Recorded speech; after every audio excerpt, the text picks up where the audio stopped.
Now, in Ukraine, a major shakeup at the very top of the government has triggered political shockwaves and raised fresh questions about Kiev's negotiating posture with the United States. President Volodymyr Zelensky has announced the resignation of his chief of staff, Andriy Yermak, a figure long seen as the president's closest confidant and the country's lead negotiator in talks with Washington.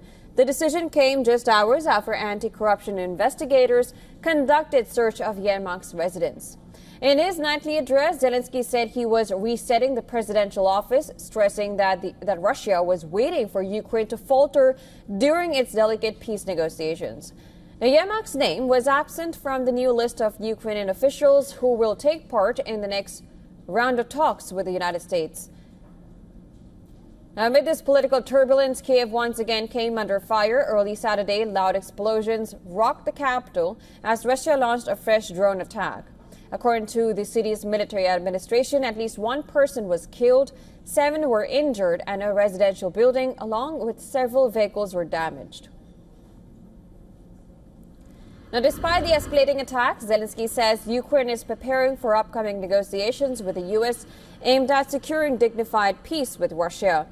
He emphasized that passing the 2026 national budget remains critical, ensuring Ukraine's defense capabilities and preserving financial stability. Now we are preparing for a meeting with the American side to discuss the steps that need to be taken to ensure that peace is truly achieved, and that it is a dignified peace. And when all attention is focused on diplomacy and defense in war, internal strength is needed. Internal strength is the foundation of our external unity and our relations with the world.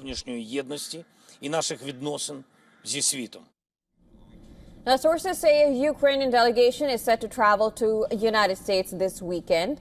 Talks may take place in Florida as Washington pushes forward with its own proposal for ending the war. In a related development, U.S. Secretary of State Marco Rubio is expected to skip next week's NATO foreign ministers' meeting, a highly unusual absence, especially as allies are set to discuss American diplomacy on Ukraine. While Rubio stays away from Brussels, Trump's envoy Steve Witkoff is expected in Moscow for discussions linked to the diplomatic process.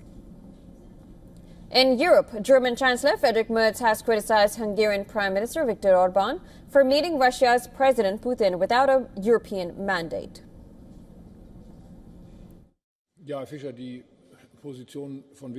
We have been aware of Viktor Orban's position for years. This is not his first trip to Moscow either. He already made a trip to Moscow in July last year, immediately after taking over the presidency of the European Council. That visit was not only unsuccessful. A few days after this visit, the Russian army launched some of its most violent attacks against civilian infrastructure and civilian targets in Ukraine.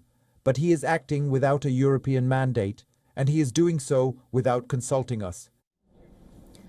Orban's 14th visit to Moscow comes despite a series of EU sanctions on Russia and Europe's shift away from Russian energy. He has repeatedly questioned Western military aid for Kiev, straining EU unity. In Warsaw, meanwhile, Polish security forces are stepping up vigilance and patrolling tracks as part of Operation Horizon, launched earlier this month to protect critical infrastructure. The move follows a string of suspicious incidents that Polish authorities say bear the hallmarks of Russian sabotage attempts.